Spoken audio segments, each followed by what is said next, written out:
Hello, welcome to episode 11 of the Justin Johnston Show.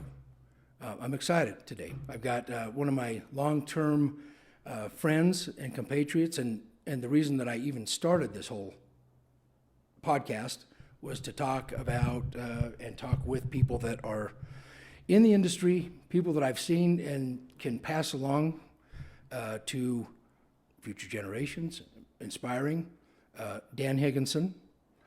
Dan is, well, we've known each other since we were little kids, and both our parents always got in trouble, and I know that your mom didn't want to have any babysitters when I was over at your house as kids, but that's how far we go back. And Dan Higginson, well, I guess we started with the professional, came back from an LDS mission, 92, 93, went to work for Stephen Covey, Covey Leadership, and there was a spinoff there with Executive Excellence, which we'll get into, and you can talk about that a little bit later.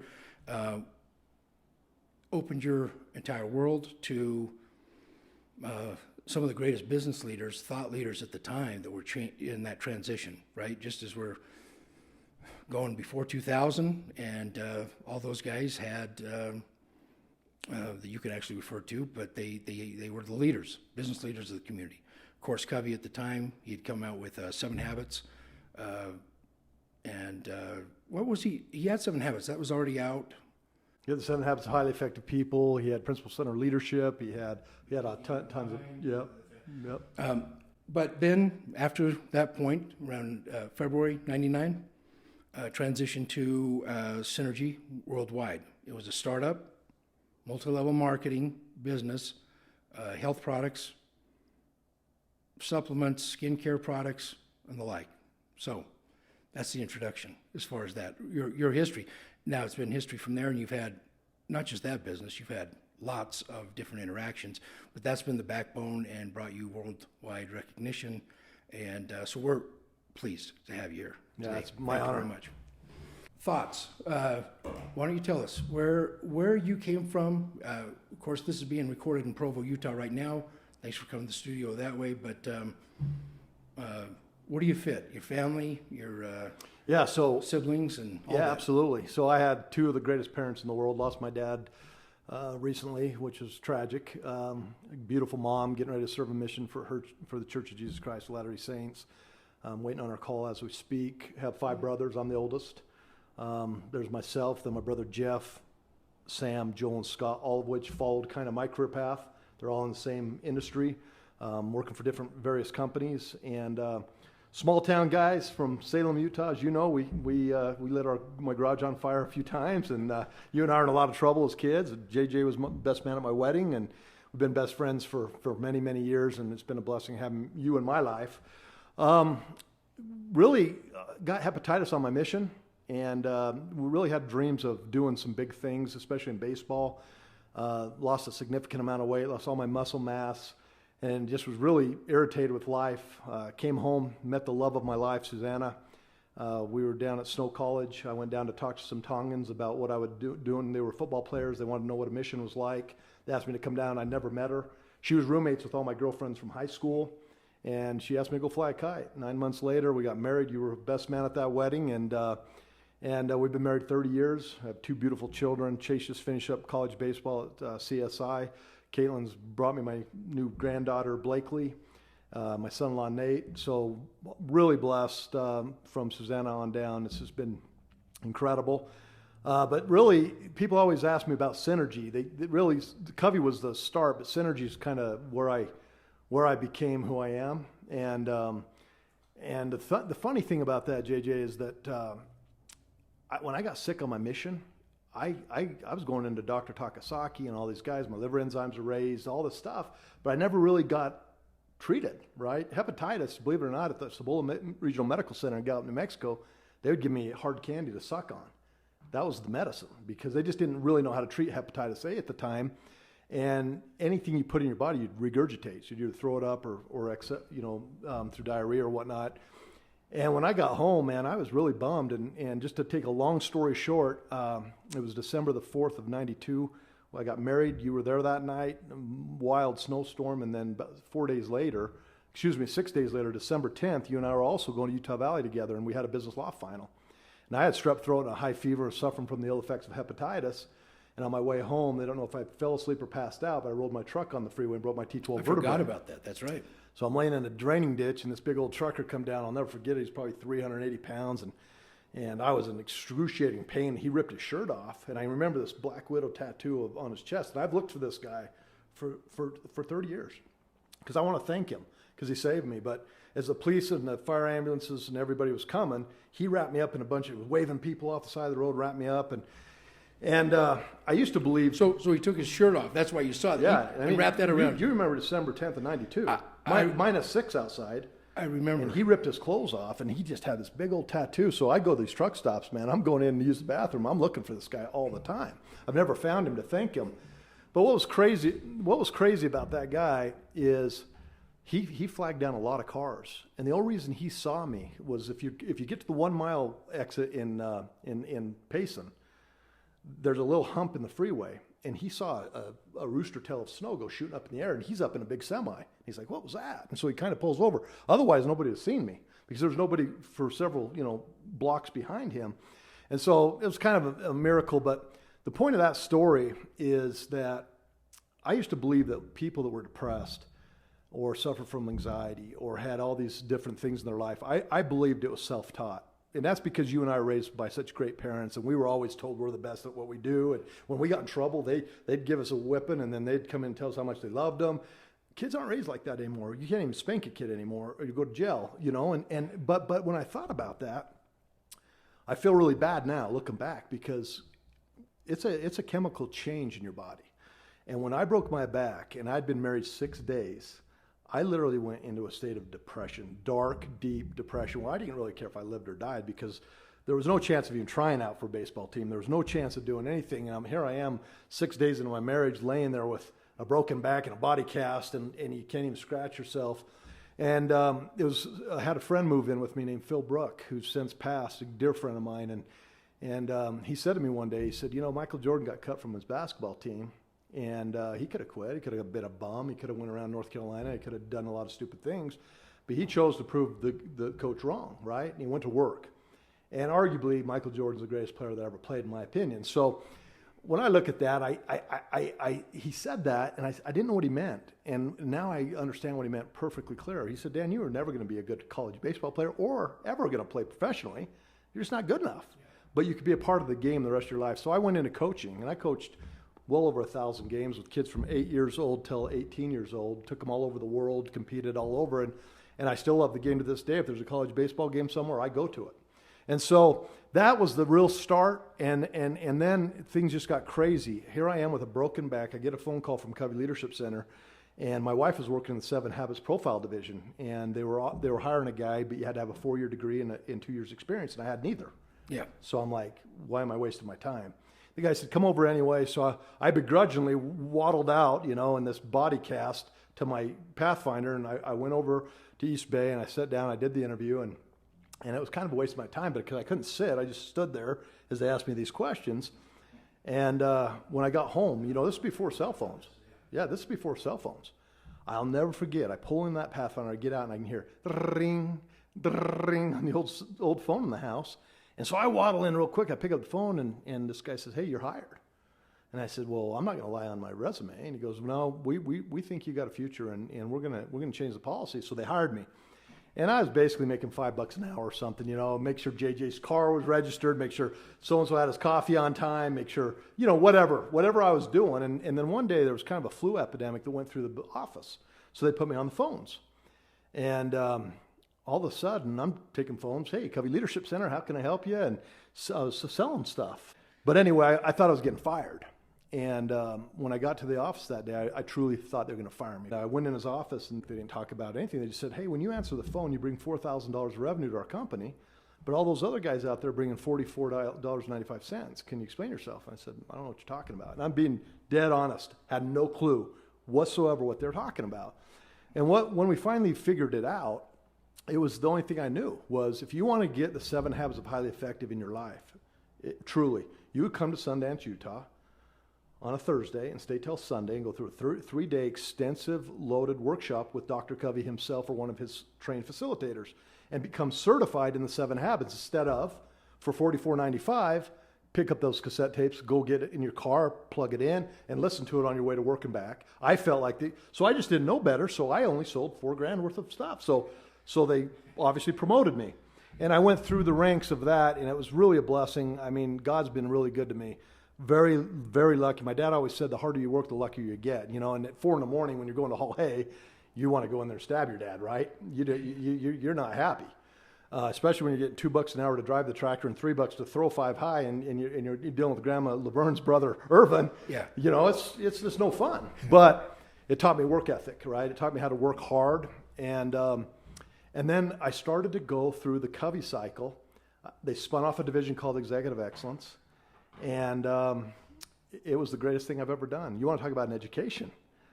Ken Shelton, who ghost wrote the 7 Habits and helped write the book and many other books.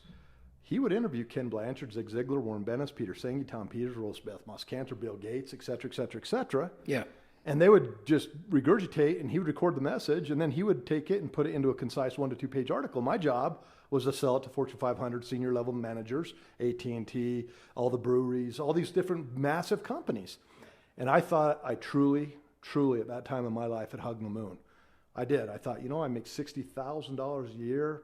I'm 23 or 4 years old. I've hung the moon. There's nowhere else to go. And I really wanted to be the next Stephen Covey. And that's when I started to really reach out and try to figure out what's wrong with me from the hepatitis standpoint, those liver enzymes. Yeah. And then I talked to a guy at the time with the theory of chronic acidosis. And for the first time, it just resonated, right? 95 out of 100 Americans are acidic. And they have proven at Stanford Medical that in an acidic environment, disease thrives. So let's say you have stage 1 cancer or diabetes or whatever, and you're acidic, your body thrives on that. But in an alkaline base, in a pH balanced base, it doesn't move. It doesn't progress stage. You still have it. You're still sick, but it's not growing and expanding. And so, man, it just really, really hit me hard. And I said, what do I got to do to be alkaline? He said, you got to get off the soda pop.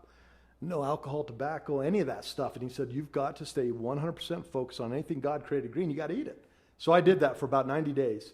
Went back into my doctor, and he's like, dude, I don't know what you're doing, but keep doing it. Because my liver enzymes went back to normal. Well, if you have a half a brain, a half a heart, a half a mind, and you get your life back, and you feel good, you want to go, it even caused marriage problems. You can ask Susie. I went from 80% to 100%, and the class clown and the ADD and ADHD guy came back in high form to where my wife was like, whoa, I don't know if I like this guy, right?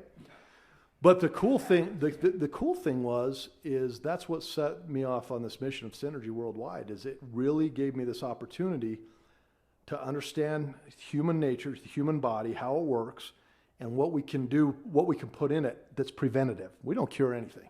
We find things and solutions that can add value to your life. L-arginine, a Nobel Prize in medicine, or echinacea, or a simple vitamin mineral, trace mineral, whatever it could be that your body's lacking, and change the world. And that's exactly what I've been doing for the last 24 years. Long answer, but that's No, that is it. In the process. So take a backup.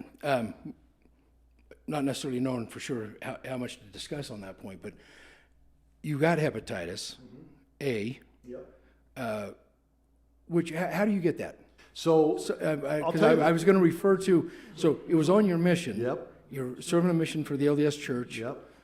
I was actually on my mission. Yep. In LA, we were exchanging pictures and letters and stuff like that, which is kind of crazy at the time. But I remember you did get sick. And in fact, Ron, I think, was down. Did he see you when you were really sick? No, he came and took me out to dinner a couple different times after I'd healed. Okay. Ron is my father, and anyway, we've been close. I mean, your father, Dwayne, he was the second father to me. I mean, if there was one ever, that was it. So there's a lot of ties there. But I did want to hit that because you said, hepatitis. How did you get it? What does it end up doing to you overall? It was on your mission. Yeah, so it's scary. It's a lot more scary than you think. B and C are deadly, but A is a silent killer, because what it does is that day, me and my companion were out hauling wood and sheep for the Indians in Gallup, New Mexico. And I looked over, and all these Indians are drinking from this barrel of water, and I'm parched. We're on the Continental Divide. It's probably 100 degrees. I was parched. And I told Matt, I said, man, I gotta get some water. And he's like, well, they're doing it. They're not going to hurt you. So I go over and I start hammering the water out of the barrel. That night, we had an investigator who was holding a Catholic wedding, and they invited us to the wedding. So we went to the wedding that night, and it was the first time in my life that I ever ate an oyster. I'd never had an oyster in my life. The guy's like, hey, just put some of this hot sauce on there and slurp it down like snot, you know? It was nasty, by the way. But anyway, between the water and the shellfish, they don't know, but one of those two. So contaminated water, shellfish, that's how you primarily get hepatitis A. And, you know, the next day, you kind of flu-like symptoms. But by the third day, my skin started actually getting kind of a yellowish tint to it, my eyeballs. And by week 10 days into it, I was at Cibola Regional Medical Center, and the doctor said, man, you got a really aggressive form of Hep A. Thank God the Nunley family took me in their home, which says a lot because... You were on the reservation at the time, right? Yeah. They took me in their home, and, you know, you're highly contagious, so they have to give you the gamma globulin shot, which is like shooting hot peanut butter in you. And they had these little kids, so I felt terrible because they all had to have the shot. And they gave the shots to everybody, and I laid on their couch for like 3 weeks, and I literally didn't have the strength to shave. So I grew this beard. I had jaundice under there. I was like a glowing yellow thing, and had some challenges with my companion. I remember my dad saying, hey, we're just going to bring you home. We're not, you know, I remember because he didn't want me down on the reservation at the time. And what he didn't understand is there was good medical attention there. And so I finished it, came home, and that's where I met Susie and Covey and off to Synergy. It's an interesting, you know, because it's all the pieces, right? Working on the farm, pitching the hay. Oh, yeah. For little money. Yeah. I remember Being screamed at. You bought your own pickup, a little Ford Courier, right? Yeah. $800. $800. You paid for it. You did it. It took care of it. It was a time where there was a lot of that, right? I mean, it was a transition of time. It was great times. Yeah. And no cell phones. Yeah. We would take off. We'd go up in the mountains. We'd do stuff all day long. Get stuck. Not know how to get out of there. There's a lot of stories there with that standpoint. Okay. So anyway, I just want to hit that your life of service, right? Yeah. And the passion that you have Yeah. with what you're doing is, I've always felt a key, right? So I've been a bystander, right? Yeah. Involved in a lot of things that we did. We're very involved when we were younger in the things, but it was a lot of motivation for me. I think we both shared in that because we talked back and forth, lifting each other up, or we could talk straight. Hey, this is bullshit. You know what I mean? You can't do this. You can't do that. You know, Absolutely. It'll blow up on you. It's what friends do. That love each other and care about each other, right? So I think that's it. But the example that you had, that I think about all the time, still to this day, and you're bringing up, I mean, I've got a flood of memories of all the things you're talking about here and how close we were at that time. But the bottom line is that with what you're saying, it's something I just wanted to point out because it's something you always had. You gave 100% with what you believed in. You were passionate about it. You didn't dedicate time to things that you didn't believe in or enjoy. You didn't do things because somebody thought you should do it, right? Absolutely. And that, I think, is something that set you apart and got you in trouble in a lot of things when you were younger, right? You got to, it's like, hey, I don't want to do it. I want to, this is what I'm going to do, Exactly. right? And that comes down to serving a mission. Your dad wanted to take you home. It's like, no, I'm going to ride this baby out, you know? What a crazy thing. You're there in New Mexico on the reservation. They take you in, you know, that type of stuff. There's experiences that are amazing, you know, people wouldn't have. Anyway, so I think that's it. I think that one aspect of, well, you're a people person. Yeah. You understand people. You understand the way they think, love people. Doesn't matter who they are, right? I mean, you can jive in any circle and have that type of interaction. And obviously you've gone around the world. It really doesn't matter what circle. Yeah. You've always been able to attract people to you. And it's because of that passion, I think, and you're 100% in, right?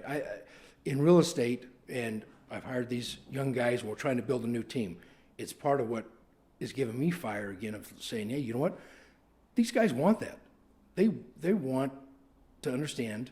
I mean, they're, it's a different place than I've been before because they got these guys that are saying, hey, no, tell me. I'm willing to do it. And they're sponge. I'm like, okay, am I going to give them the watered down version or all in? And what the hell? If you can do it, you must, right? If you have the ability to do it, that's a nice thing to talk about. Yeah, absolutely. But then to do it and make it happen and against all other odds, right? I mean, if you believe in it, you can do it. People will give up on you. They'll try to talk you out of it. Oh, hey, don't keep working so hard.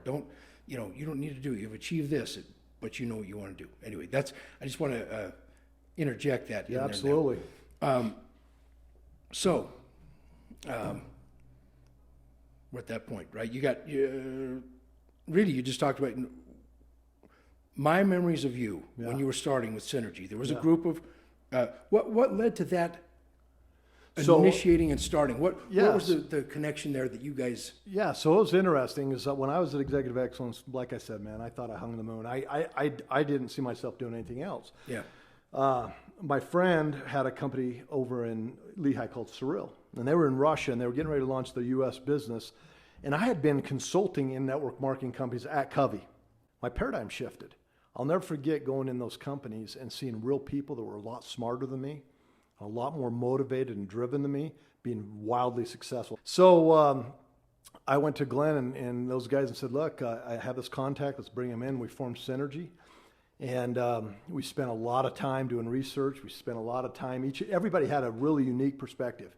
Kevin Casey was from the fulfillment standpoint, product standpoint, he was a guru.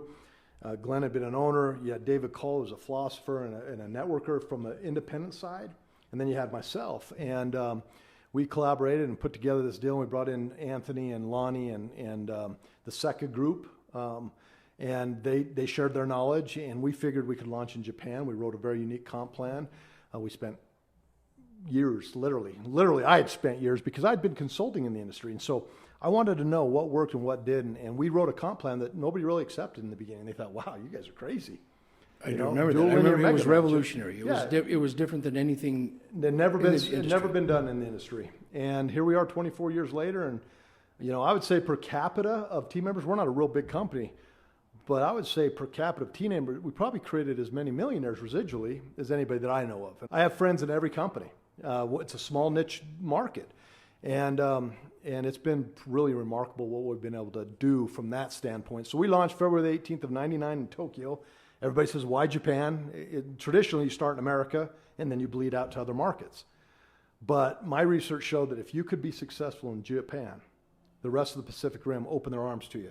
After a year of success, Nature Sunshine caught attention of us. They had not done well in Asia, and they said, we want to acquire Synergy. And we told them no. And finally, October of 2001, we agreed. November 1st of 2001, we consummated it. And about a year later, my partners went off and did other things, and I stayed on in the CEO role till 2008. And then, work-life balance, man. I realized when I missed 7 birthdays of Caitlin's in a row, it started weighing heavily on me. I mean, I was in Asia 10 to 15 days every month, and Korea convention was first weekend in November. Her birthday is November 3rd, and I'm not kidding you. I missed like 7. Went into the board and said, that's it. I'm done. I'll stay on in a founder's capacity if you want. If not, I'm out of here. I'll go do something different, but I'm going to be a family dad. I'm going to coach my kids.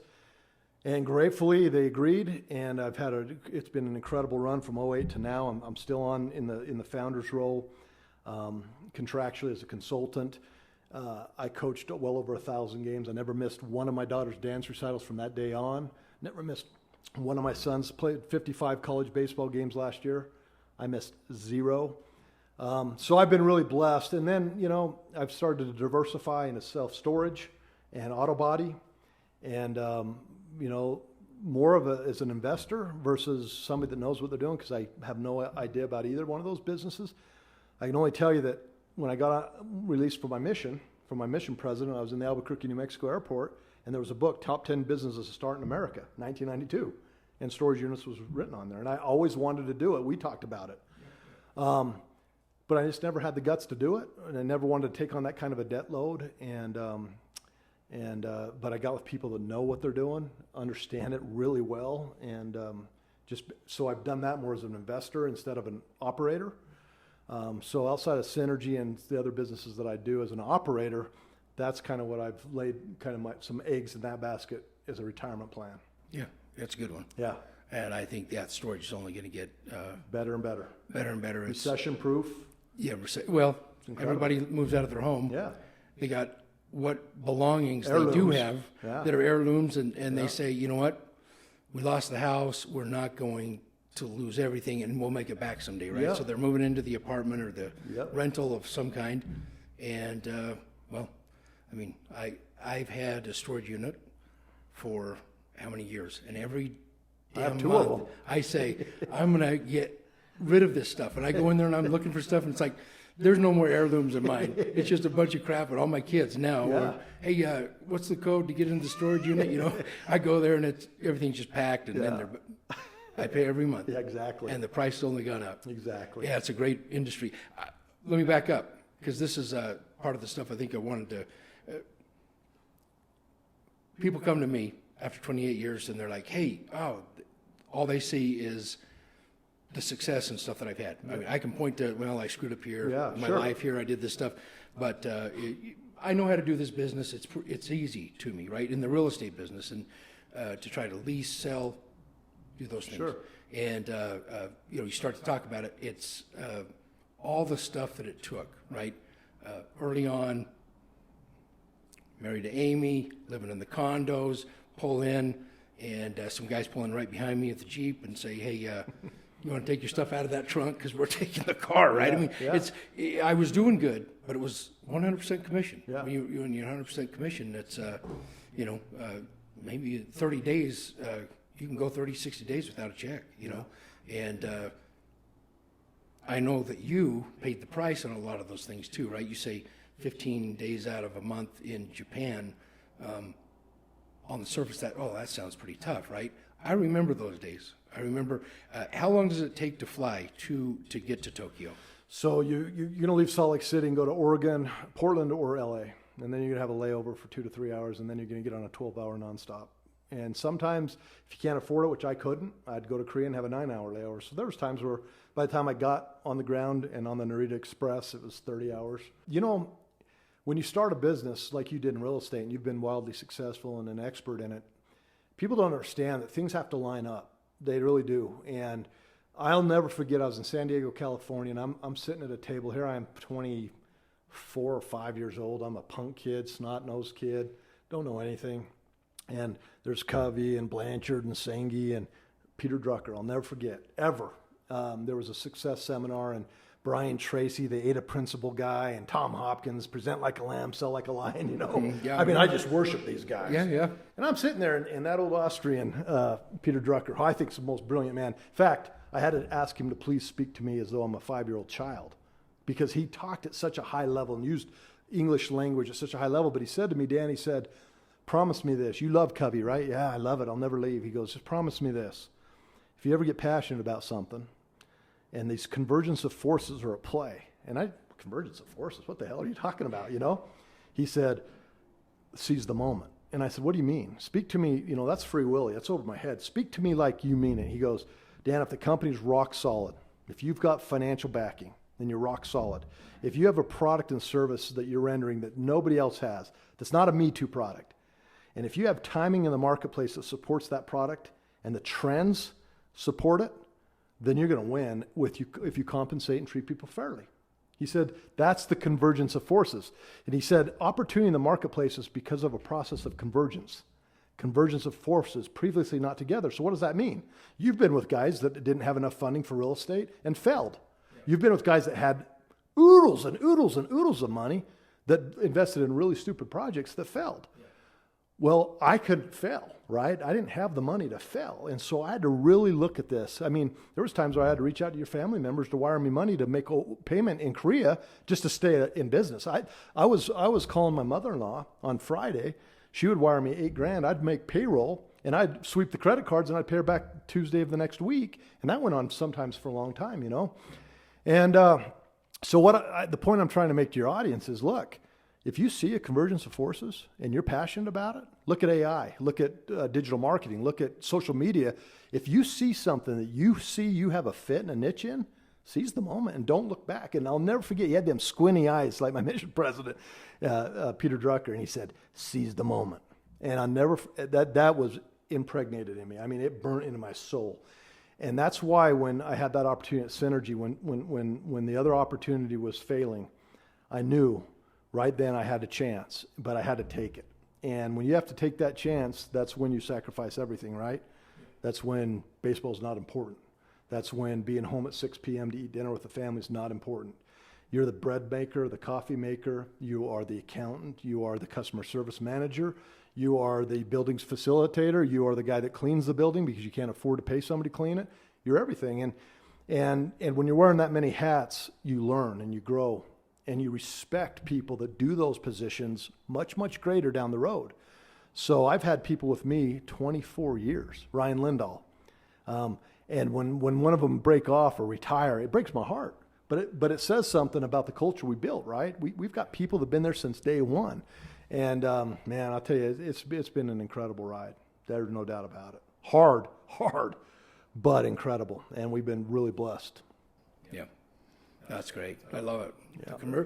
What was that again? What was it? He said opportunity in the marketplace is because of a process of convergence of forces previously not together. So what he meant by that is if you have a great company, unbelievable timing, unbelievable product, unbelievable trends in your favor, and you compensate and treat people fairly, and it's all converging at the same time, seize the moment, because you're going to win, and you're going to win in a big, big way.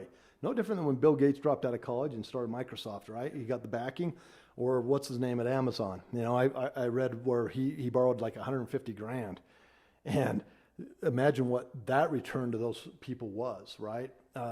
Bezos. Yeah. You know, you look at Elon Musk and his history. Nobody handed anybody anything. No. There are people. I have friends that have been handed everything. I call them sugar spooners, right? Their whole lives. They roll, their family's loaded. They can opportunities to fail many times. I didn't. My dad was a great, great man, and he made a really good living, but he wasn't rich. And I had no backup. So I knew when I started Synergy, the numbers were against me. Our industry fails more than any industry except for the restaurant business. 1 in 311 companies in 1999, according to DSA. Over 300 companies would make it 2 years. And you think about that. I didn't even make it 2 years. I was 18 months with $7.5 million of debt when we sold to Nature Sunshine. They did an asset acquisition. Now, could we have made it? Yeah. Could we have went and got angel money? Yeah. High interest, high debt? Yeah. But could we have failed? Absolutely. Real easy. But when you bring on a Nature Sunshine and all of a sudden you have 33 biochemists, scientists, and doctors, and you have a legal team of 12, and you have, no debt, and you're publicly traded and all this, people always say to me, man, I'll bet you're sick that you sold Nature Sunshine. I said, absolutely not. It's been the greatest move I ever made. Now, selfishly and greed-wise, could you have made a whole lot more? Absolutely. But it's not about money. It's about the journey, and it's about the people you take on the journey. I remember that time period, and I remember there was a couple key things that was very important to you. One, Nature Sunshine made their own products, right? Yeah, They manufactured. Nature Sunshine was known in the industry, of course they are still to this day, of having not supplements. It was almost pharmaceutical grade facilities. Absolutely. That's how they made their stuff. Absolutely. And so when they were kicking out all the products that you guys had, and I remember that was key for you. You didn't want to take a shortcut, right? Mm-hmm. You didn't want to take something that was going to be. You could have manufactured differently. They could have cut absolutely. corners. They don't. They don't. They didn't then, and that was a big part. I remember being able to have the local factor as well, and it was a big deal that people would come in from all around the world, especially Japan.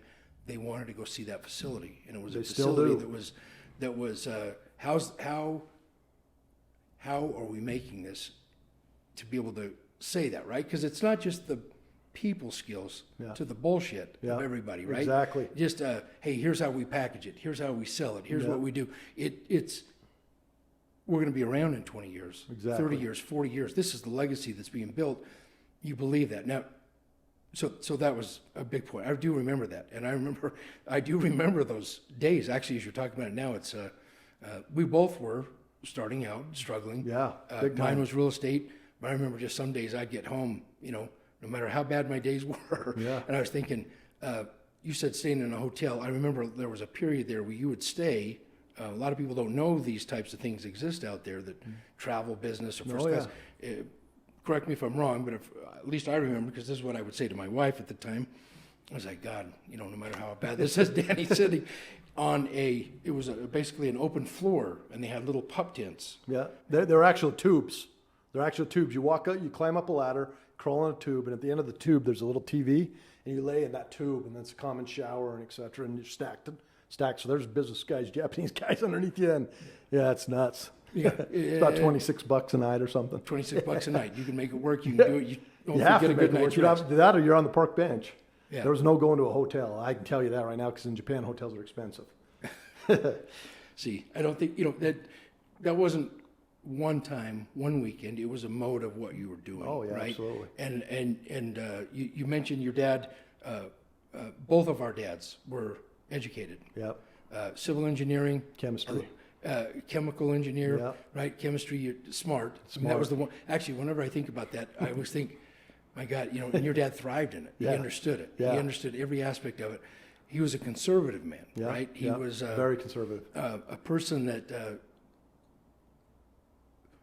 taught you. I mean, he didn't. So he was very successful, Yeah. in my mind. He Both was. of our dads, Yep. very successful, because their aspirations were not to conquer, Yep. right, the world, whatever. It was to have a family, build it up, live the life that they wanted to have, Yep. and not be able to control their destiny. And they did it. and they did do it. And so those things you talk about, right? How can you go from silver spoon, the sugar spoon kids, they get it. That alone, they would have stopped, Yeah. right? Yep. We went camping as kids. Yeah. We didn't have the nicest sleeping bags. We didn't have the stuff. But I remember, I love those experiences, right? We got up, the Coleman stove, they'd be cooking, putting pancakes together. We had a great childhood, right? With everything given to us from the standpoint of love, nurturing.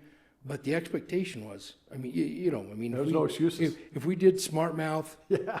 we knew what was going to happen. Yeah, Right? exactly. It's not like we, oh my gosh, my dad's abusive. Yeah. It's like, no. Here's the 5 things. Yeah. You do it. Just stay in a line. You're going to get a boot in the ass, Yeah. and maybe my belt's coming off with it, right? And I think about that now. You say that, and people are like, oh my gosh, that's so horrible. It's like, well, it was kind of horrible sometimes. Yeah. I mean, there was a couple Yeah. times where my dad Self-inflicted. snapped, right? Yeah. And he did it, and I know Dwayne. I mean, many times. Your house was the only house that when my mom dropped me off said, if he gets out of line, Yeah, you take care of it. you beat him like you, as you would. And anyway, but I had really fun memories. Oh, I the love your best. dad, Me and too. you say that, and I think there's success in lots of different ways. But I just point that out, and I bring your dad back into that because it's the training, the teaching, the expectation, what he came from, what he had, that you,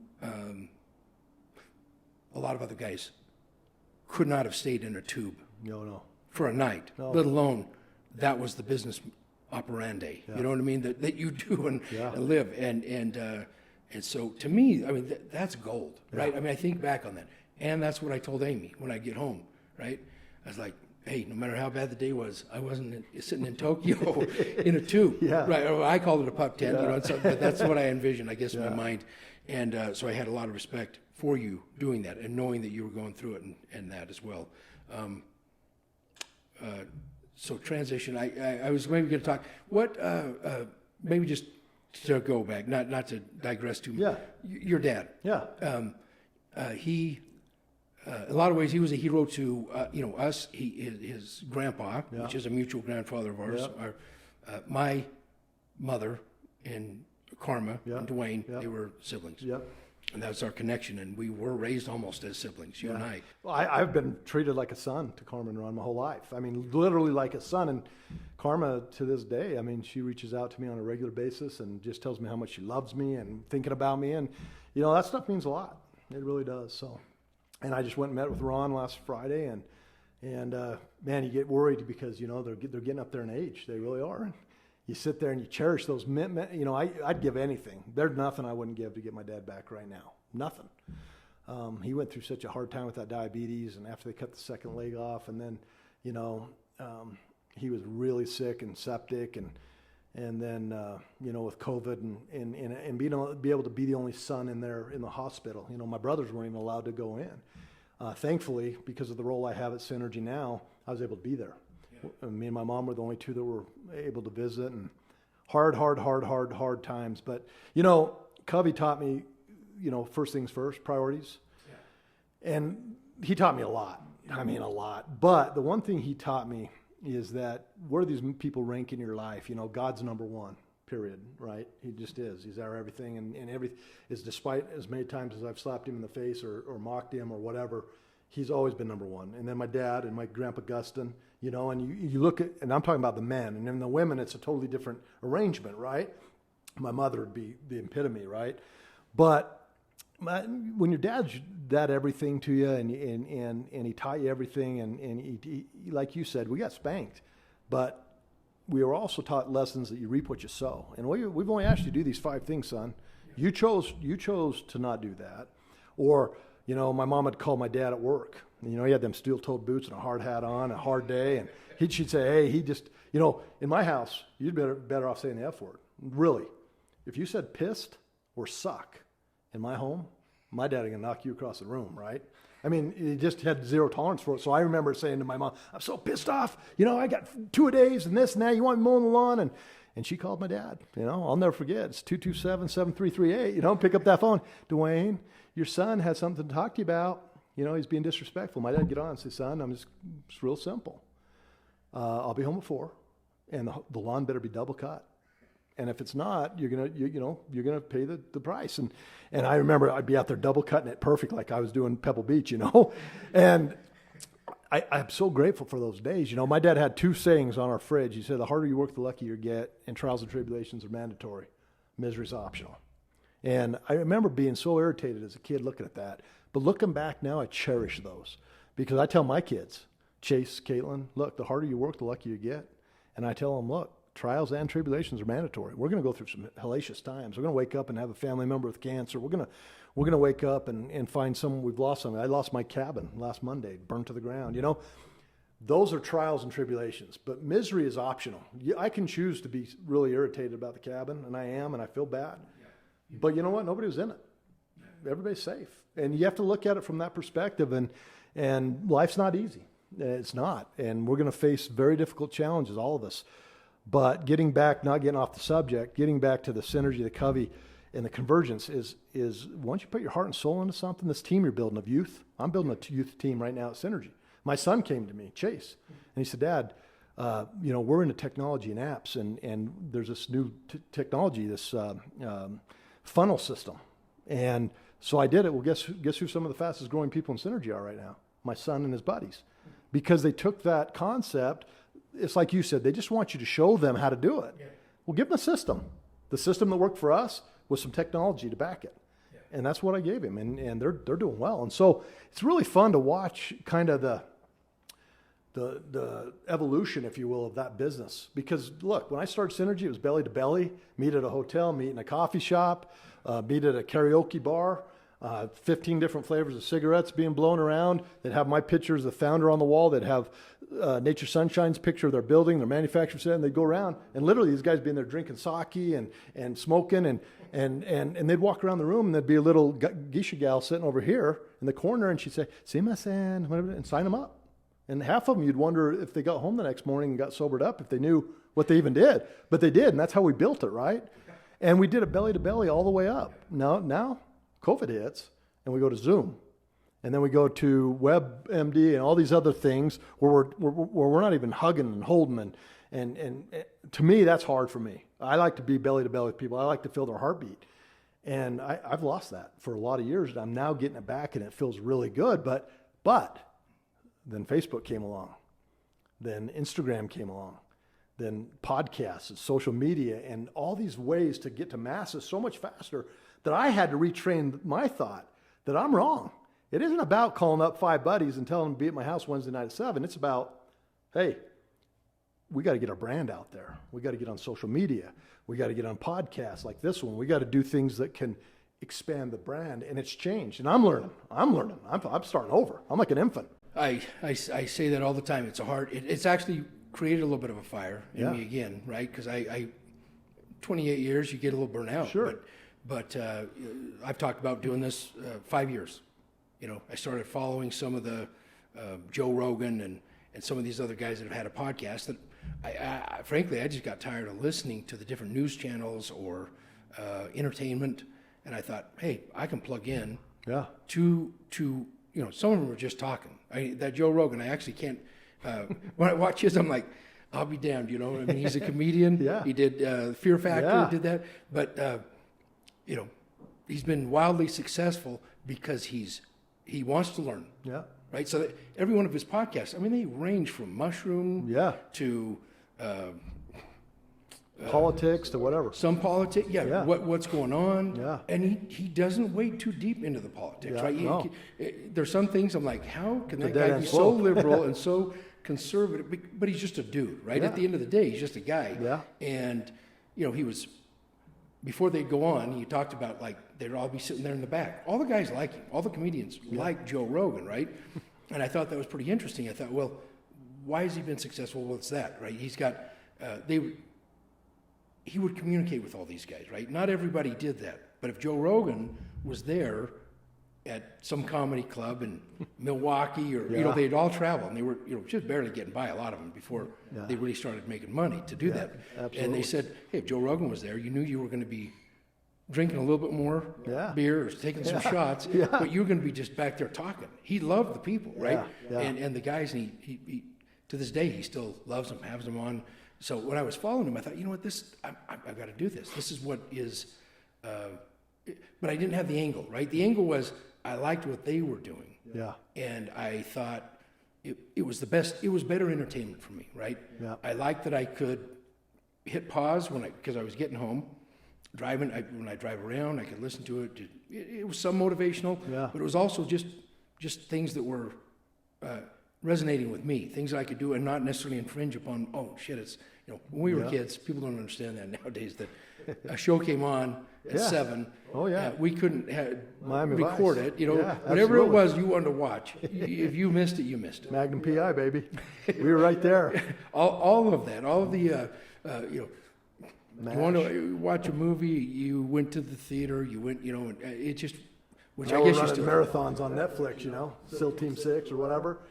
Yeah, I love it. It's very interesting stuff. So it's been about 5 years I've been talking about doing it. And it was not until I had, I think that conversion of what you're talking about, the having some young guys that they're hungry, they want to do it, they want to be told how to do it. Well, my mentor, Don Blackwelder. Yeah. And he, to this day, almost all the commercial brokers in the Valley, one way or the other, he had a hand in. Yeah. The ones that are successful. Yeah. There's a couple that weren't there, but in his company, but for the most part, legacy. So he taught them, right? And I look back on it and I thought, man, what a legacy he's created. Now he's passed on. He had cancer. He ended up passing away, and thank God I actually went to work with him again 2 years before he passed, and we did deals together, right? Yeah. And there was a little bit of a loss there, but I say that because it was, I don't know, it grounded me more than any other communication I've had with somebody in the business, right? Sure. To be able to go back with his perspective, and he caught that fire because he was teaching 20-year-old guys, how to do this, and he was willing to give the time and the effort. And because we were doing things a little differently back then, right? Absolutely. It gave him that fire. So it's an amazing process that it works. No question. And so I've got Blake Moore, who's we got talking. He was a friend of my daughter's, Kennedy. Yeah. I kept bugging Kennedy, hey, come make these videos for me. She's like, Dad, you don't know what the hell you're doing. It's like she's like, I make videos. End of 2022 of all the fun things that I did, and she said, "You need to do something different, right?" So she connected me with Blake. We started that. Mallory is now coming on. We've got some other young guys. I love it, man. I've watched all 11. It's awesome. Yeah, it's a lot of fun, and it's I guess from my standpoint, knowing why I'm doing it, right? It's not, I didn't know you could actually make money in doing a podcast. Yeah, I didn't understand it. Never made sense to me me. either. How the hell somebody was making money by doing that. But that's not the reason. Hopefully we can offset some of the costs. Our goal is to get more people like you Sure. that are heads of companies. I mean, you're a leader in the industry. I don't know if there's anybody that has a multi-level marketing business that doesn't know you. Is that possible? At least at some level, you. Yeah, I don't know. I really, that's a good question. I got a lot of friends at a lot of companies, but I don't know. That's a good question. Anyway, it's exciting. You're talking about Chase. Yeah. Chase. Yeah. Chance, sorry. He'll be Yeah, mad Chase at me is for doing saying that. But that he's actually doing that. He's got buddies that are actually, yeah. and he's been a driven kid. He's Yeah, he's a worker, right? I mean, Yeah. he was willing to do it, and he's a good kid. Yeah, he's a great kid. We've said that a couple times. I don't know how he turned out so good. We got He great is. kids. He's They a didn't great have kid. that same belligerence that we had as a generation. I don't know where or why that came from, but God blessed us with good kids. And For sure. And so let's see. So with that, I guess so that's been the most exciting part for me is having that. And up until recently, I didn't feel older, right? Until the We're old, pictures and when nobody ever confused me to be the young guy in the crowd, Yeah. Somebody at the restaurant saying, "Hey, sir, can I help you?" With that, and you can senior tell. citizen discount. Man, it's tough. It's getting older, but it has been a lot of fun doing that, and so I love doing this, and this platform, right? Everybody that knows me and knows you, they know some of the story, Yeah. and in addition to all those things, I'm talking about good people, right? Yeah, absolutely. You've got you kept your marriage together. You try to do the right things in the community, continue to give back. All comes from our parents, right? I think so. I really believe that Yeah. fervently, and I hopefully our kids will feel the same way about us someday. Yeah. That's the goal. Yeah, I think so. I think that's the way it's going overall. Okay, what other points do we have? I mean, we talked about synergy. You've got that. Where's it going from here? What do you got? Sky's the limit, right? I'm just getting started. It's kind of fun, and 24 years into it, and you talk about 28 years of burnout. There's times, let's be honest, in the last 7 years, and then through COVID, where you're thinking, man, how do I keep doing this and doing this and doing this? So you do it because of the legacy. You live, love, learn, you leave your legacy. And I've really taught that. I mean, if you were to YouTube Dan Higginson 1999 speech in Malaysia or wherever, where that would be, it wouldn't happen then, but like 2001 or 3 or whatever, it's all the same. My message never changed. I teach people how to truly live, love, learn, and leave a legacy because let's be honest, we're in a crazy world right now. I mean, and I look at some of these folks that say, well, Muslims can't get along with Christians. And I said, really? I've got guys that are working together right now that are partners. One's a Christian, one's a Muslim, one's a Buddhist. One's in Indonesia, one's in Japan. He sponsored him. I mean, I don't believe that. Yeah. I believe that we can break down every barrier. And I believe that network marketing has given me the perfect vehicle to do that. Hundreds of thousands of people that have heard my message over the last 24 years, and you think about them thinking about that and sending me a message out of the blue, talking about what it means to live, love, learn, and leave a legacy, how you break down barriers and spiritual differences and belief differences and culture barriers and stuff, I mean, well, you learn and you respect it, right? When I went to Japan, and they're bowing down and holding their business card out with 2 hands, and they're bowing down and they're bow lower than you if they think you're of more power. And of course, you're humble, you're nobody at that time in your life, and so you're bowing lower. And I mean, I remember literally having sore back. My first week in Japan, like sore, because you're bowing constantly. And when they hand that card, they stare at it, and oh, Justin, oh yeah, 28 years, and they study it. And then they don't go like this, like we do in America. They pull out a billfold and they open it up, and it's a gift, and they take it very seriously. You go to Thailand, they hold their hands here. If they hold it here, they respect you even more, right? It's all about the level. And you learn that, and you understand it, and you respect it. And you go to Malaysia, you don't do things a certain way. And you're Singapore, you don't spit your gum out, right? You do, you're going to get caned by the police. I mean, it's serious. So you just learn and accept their culture, but then you make dadgum sure that they expect and respect your culture, America, right? And, you know, my heroes have never been sports stars. JJ and I grew up, we loved the same Boston Celtics. We loved everything. Same football, everything. We loved it. But we were raised that our heroes were the men and women in uniform. Yeah. I to this day, I go home and I pull up Amazon Prime TV and I'm watching SIL. I'm in season 2, episode 21, and I love it. I can go sometimes until 3 a.m. watching these 6 guys going there, having each other's backs, fighting off people to do what a SIL does. Everybody thinks the SILs are mighty forces. The SIL team, they're going in to recover. They're going in to get an American that's been kidnapped or held hostage or going to take out an Osama bin Laden. They're trained specifically to do things. They're the heroes, right? Yeah. My granddad and your granddad, Ralph, I mean, Purple Heart, I have that, thankfully. I'm blessed because my dad got that. It's in my war collection at home. I bought a World War II collection. It's in there. And I look at that all the time and I think, wow, here's a guy that crossed the Rhine River on Patton's lines, didn't take his boots off for 19 days, was shot and lived a very short life, you know? That means something to me. My grandpa Guston, you know, flew a B-24 Liberator, was shot down in Italy, got over enemy lines by 100 feet. 100 feet, and tells me about stories that they weren't allowed to take an Italian kid into their tent. They weren't allowed. It was against the military code of conduct. He said, bull crap. He brought this little kid in, put hot rocks down in his socks, put boots on him, and watched him walk off. And my grandpa wept. Right before he died, he told me the story. He wept, telling me the story of how he's seen this kid's little footprints going down this roadway and then disappearing, and never knowing what happened of that kid. Did he freeze to death? Did he, you know, those are the heroes. I mean, LeBron James and those guys. I don't even watch it anymore. I'm being honest. I don't. And it's not just because of the political environment or the changes or the kneeling to the flag or any of that. I just lost the love for the game. What I want to do is I want to meet with a veteran. That's what you need to do, is get you a veteran on here and talk to a guy that's lost his left leg in battle, his left arm. Those are the wounded warriors are the people that I respect, and all servicemen and women. And I think a lot of that came from my dad and my mom, and I'm just grateful for it. I mean, those are real heroes, and those are the people you look up to. We're in business and we're successful and it's great, and we can help a lot of people and leave that legacy. And you're doing that with a young group of kids right now. They're going to remember you just like you remembered your mentor. Just like today, when I leave here, I'll probably give Dave Fairbanks a call because you brought back a flood of memories that he was my mentor. When I'm down in life, and I've been down many times, guess who I call?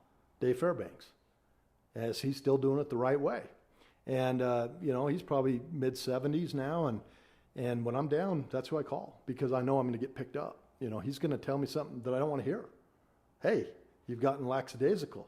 You're not focused. You didn't make the extra phone call. He's going to tell me all the things that I don't want to hear, but that I admire. With love. And he loves you because he loves you. He wants you to be successful. Oh, he's so proud of what I've done at Synergy. He's on our products. You know, and that's what it's about.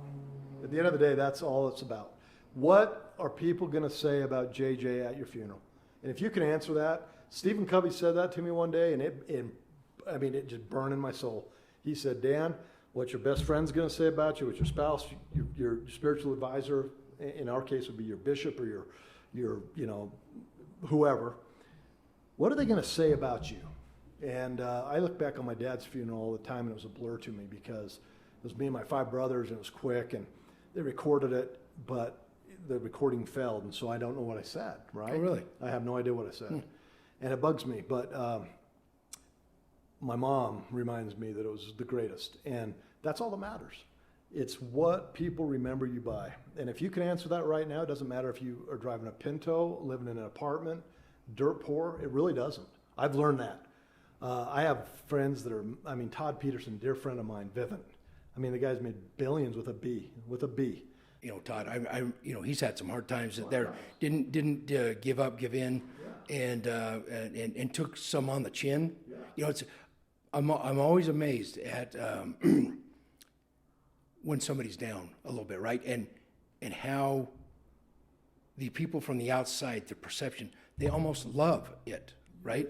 Yeah, they're I knew he was going to fail. I knew, you know, I went through some crazy stuff in my life, and man, the hardest part for me at that time is to hear people say, he was always a jerk off, and he yeah, it's good for him. He this, that, and the other, right? And it worked for a little bit there because I put myself a little bit in that, what do they call that? The circle or the victim. I had victimized myself a little bit there. I felt bad for myself for a little bit because I'd done some stupid shit. But the guys you mentioned, I mean, I don't think they ever categorized their success by that either, No, right? absolutely They were not. driven men. They're good men for the most. I mean, right? They're good Really men. good guys. Brilliant, and it was work ethic, right? I love when Todd used to be like all, dressed up and, we had the Yeah. mortgage company, Yeah. Apex.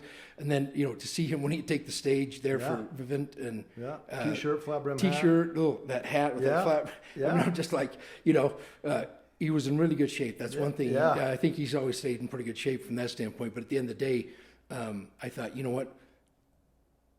He did it because he could, Yeah. right? And he'll do it again, and he'll Yeah. do it in other ways. And Got his I names don't know on Ryan. hospitals, Yeah, yeah, It's yeah. crazy. He's one of the best people I know, for real. Yeah. And when someone says something negative about him, I just say, "Wow, you don't know him." I've seen him. I've seen him. I've personally seen him in hard places do incredible things for humanity. But like I said again, they would agree with me that it doesn't really matter. Yeah. What matters at the end of the day is just answer the question. Yeah, and I think that's it. I think that, and to be down it a couple different times, right? Sure. And not to kick your own ass, Yeah. and to get back up and do it. A lot of people counting Yeah. on you. You know what I mean? You can either accept that and enjoy it and love it, and just try to help the people you love most. But also, I mean, like you say, I mean, look at all the different people that have actually had no direct contact with you, but anyway, the love for people. Yeah, absolutely. Is a wonderful thing, and as you're actually talking about these guys, it's just I'm just having a flood of all sorts of. You get them over here on the podcast. I need to Those get them guys here, are- and I need, they're and, good. and that's what this really is about. At Yeah. the end of the day, I thought, okay, I can. There's 24 hours in a day. Yeah, My wife likes me to sleep or be in bed about 8 of them. yeah, And I've always had a hard time sleeping, or I'll get up in Same. the middle of the night, go do something, and so I've got a third of the day gone, right? I mean, as far as I'm Yeah. concerned, right? It's hard. And I do need my rest. I can get a little bit crazy if I don't get my Yeah. rest, right? So Yeah. I've proven that. But at the end of the day, I think, okay, so if I work so many hours a day, I've got to break it up. I've got to be more efficient than I ever have because I want to leave. Not a legacy from the standpoint of like whatever I can do. Well, I'm tapped out, right? Yeah. I mean, I can give. Let's see. This is episode 11, yep, and we've got a lot of other episodes that we've ran just with me. yeah, We wanted to build this up to the point that we get, but the whole goal was day one is I want to get some really interesting people in here that Sure. I know will impact other people's lives, right? Sure. And I'm tired of the old newscasts, the things that the dribble crap that they're talking about on all these news channels, right? Yeah. All this bias, I shut it off a long time ago. I don't want it. I'm so tired of that. I want to heal all these problems we've got in our country, the race, the divide. This is the only way that I can Give back. right now at this point that I think will actually mean it, which is talking about these people. Our grandfather, I do remember Guston. Yeah, At one point I thought it was my grandpa too, right? Yeah. Just that's the type of love that he had and extended, right? Yeah. That generation was a great generation. the greatest. They were the greatest generation. They just came back from, it's interesting. You talk about the SEALs. Yeah. One of the guys that there's actually several SEALs and military guys. But when they talk about it, they were called, right? So they get a mission, they go on deployment Yeah. for 6 months, Yeah. a year. And every one of those guys,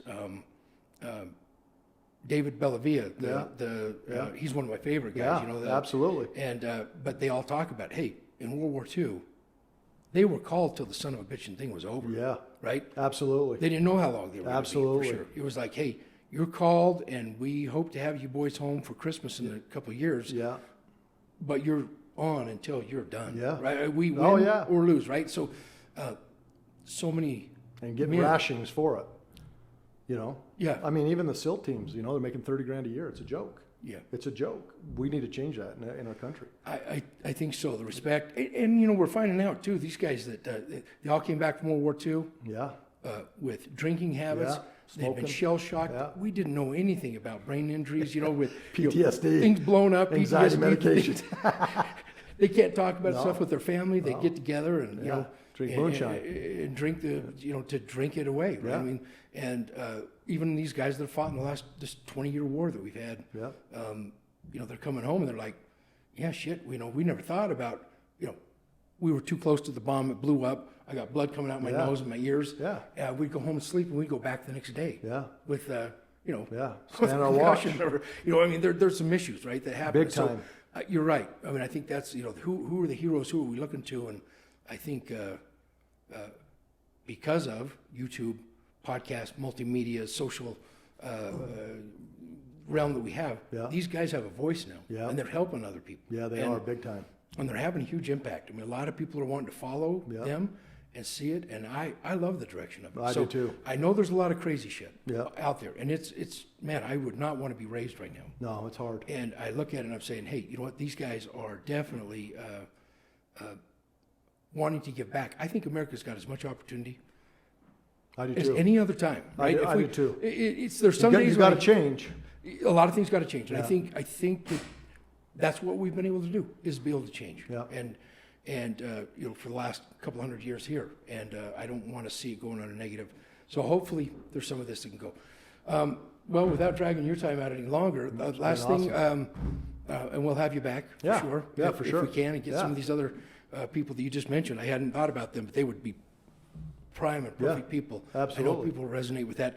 What would you leave us with today on just anything of anything you want to share at any level? Honestly, what the biggest message for me that I try to share with everybody is look at the glass half full, because right now, this country is looking at the glass half empty. You know, any 60-year-old over 60s average income savings in the bank at retirement is $25,000. They're dead or dead broke.